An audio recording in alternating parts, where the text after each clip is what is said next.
There are growing questions about the accuracy of Amazon's facial recognition software.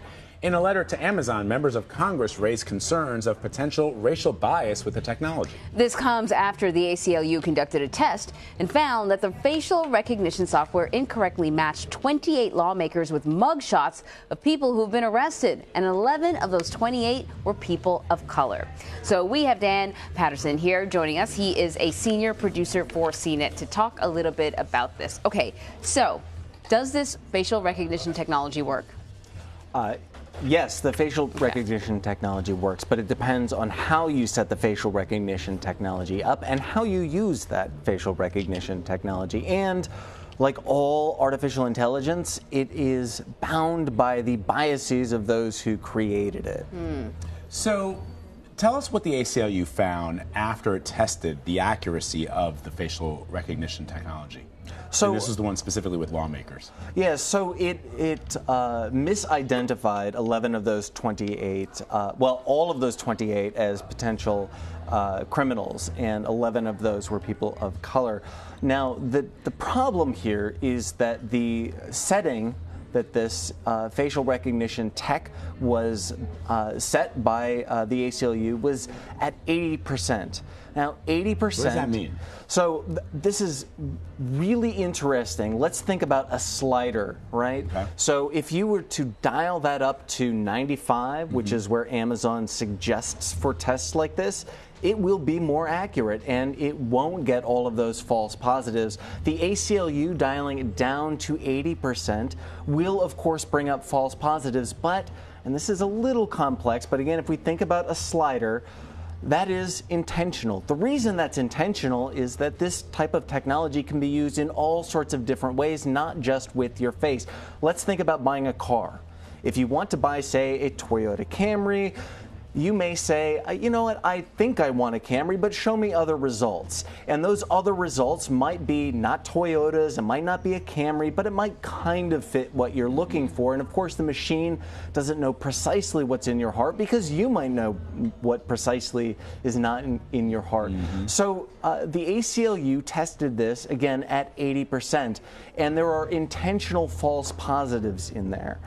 Now, when it comes to racial bias in artificial intelligence, that's where we have larger issues. And when we have monocultures or singular cultures of single types of people, it's not just white men, but whenever we have a single culture developing artificial intelligence-like products, we also just have our own inherent biases included in there. We all have these biases.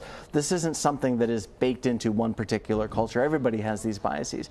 And we will unintentionally place these into code, even when we write words. Sometimes our biases come through, and that can happen with AI. Now, the thing with AI is that it learns and adapts. So there are larger dangers than if you simply wrote a static piece of text and it lived as that one block of text. AI will change and adapt as it goes. So the bigger problem here is not really what the ACLU found, but what could be lurking behind the technology.